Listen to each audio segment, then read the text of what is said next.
Hello everyone, তোমাদের মাঝে আবার মিনি একটা ব্লগ নিয়ে চলে এসেছি। আজকে আমাদের বাসায় একটা দাদার বউ ভাত, তার জন্য আমি রেডি হচ্ছি। আর আমি রেডি হচ্ছে আর মাকে জিজ্ঞাসা করতেছি আইব্রোটা কি ঠিক আছে। মা বলতেছে হ্যাঁ ঠিক আছে, আর ক্যাট শুরু করে দিছে। আর এখানে আমি পুরো মেকআপ ছড়িয়ে ছিটিয়ে নিয়ে বসেছি। আর এখানে মা পুরোই আমার মাথাটা নষ্ট করে দিচ্ছে ক্যাট করতে করতে। আর অলমোস্ট আমি এখানে রেডি হয়ে গেছি, কিন্তু আজকে একটা পিঙ্ক ড্রেস পরবো। অবশ্যই তোমরা কমেন্টে জানাবো আমাকে কেমন লাগতেছে এই আই লুকে। যেহেতু আমি পিঙ্ক কালারের ড্রেস পরবো, কজ আমি আই লুকটাও পিঙ্ক করেছি। আমার অলমোস্ট মেকআপ শেষ, এখন শুধু লিপস্টিক লাগাবো। আমার 3টা কালার লিপস্টিক আছে অনেক ফেভারিট, তাই 3 কালার লিপস্টিকটাই আমি লাগাবো।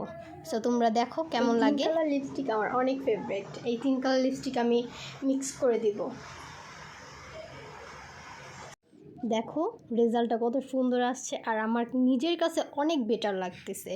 আর আমাকে যে কত সুন্দর লাগতেছে ভাইরে ভাই, কি বলবো। ভাবতেছি নিচে গেলে সবাই আমার দেখে অবাক হয়ে যাইব। থাক, নিজের প্রশংসা নিজে আর নাই করি, কিন্তু নিচে তো যেতে হবে তাড়াতাড়ি করে।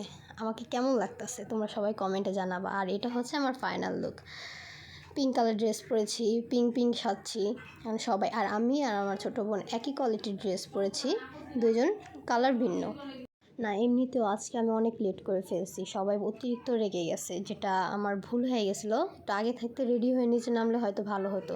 সবাই রাগারাগি করতেছিল আমার সাথে, কিন্তু আমার ছবি তোলা বন্ধ হইতেছিল না। এটা দেখে তো আরও পুরোই মাথা গরম হয়ে গেছে ওদের, কি যে বলি।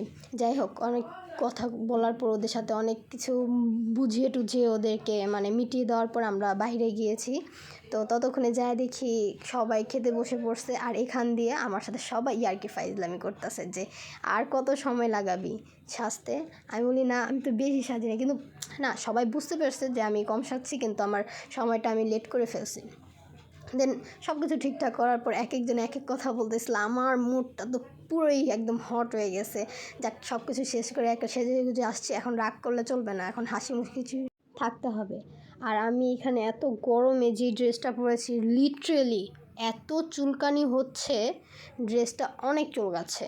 যাই হোক, আমি এই ড্রেসটা অনলাইন থেকে নিয়েছিলাম। আর এখানে সবাই বসে বসে অনেক মজা ফাইজলামি করতেছিল। আমি যেই তো দাদার ছবি তুলতেছিলাম, বলতেছিলাম, দাদাও আমাদের কথায় হাসতেছিল। সবাই সবার সাথে, দাদার সাথে অনেক মজা করতেছিল, দাদাও অনেক মজা করতেছিল। এখানে ঠাম্মি আর বিপুলার কথা শুনে বৌদিমণি পুরাই হেসে দিয়েছে। আর এখান দিয়ে আমি তো ছবি তুলে পুরো ব্যস্ত, ছবির মাঝে মাঝে আমিও একটু আমার ব্লগের জন্য ভিডিও করে নিয়েছিলাম। তো আমার কাছে অনেক ভালো লাগতেছিল। সব থেকে বেশি মজার কথা হলো, এখান থেকে তো আমি উঠতেই চাচ্ছিলাম না, কারণ ওইখানেই পাখাটা ছিল, বাতাসটা আমার শরীরে লাগতেছিল। আর কি বলবো, এই যে এক টাইপের মানুষ। এদেরকে বলো, বিয়ে বাড়ি বলো, শ্রাদ্ধ বাড়ি বলো, কোনো ধরনের কোনো ভোজ অনুষ্ঠান হলেই এদেরকে সব জায়গায় আপনারা দেখবেন, কারণ ওরা খেতে ভালোবাসে। এখানেই কোনো অনুষ্ঠান দেখবেন, এই মানুষটাকে দেখবেন, আমার ক্যামেরা দেখে উনি একটা মাংস নিয়েছে, অথচ এর আগে কতগুলো মাংস নিয়ে ফেলছে, আর আগে পরে কতবার খেয়ে ফেলছে। দেন এই দাদাকে বোঝানোর পর আমরাও খেতে বসে পড়লাম। আমারও অনেক ক্ষুধা পেয়ে গেছে ওর খাবার দেখে। দেন খাওয়া দাওয়া শুরু করার পর সব কিছুর মধ্যে একটা টেনশন থাকে যে খাওয়ার পরে লিপস্টিকটা কি ঠিক আছে, আমি কোথায় আমার লিপস্টিকটা চেক করবো। পরে চিন্তা করলাম কি, আমার কাছেই তো ক্যামেরা আছে। পরে লিপস্টিকটা চেক করলাম, পরে না, আশেপাশে মানুষ দেখে বললাম যে না, আমার লিপস্টিকটা ঠিক আছে। পরে আবারও সেই একই কাজ, যে কাজ সেই কাজে আবার চলে গেলাম। ছবি তুলতে তুলতে আমি ভিডিওটা কন্টিনিউ করতেই ভুলে গেছি। তো আজকের ভিডিওটা এই পর্যন্তই, দেখা হবে নেক্সট কোনো ব্লগে। হ্যাঁ, আর লাইক কমেন্ট শেয়ার অবশ্যই করবে।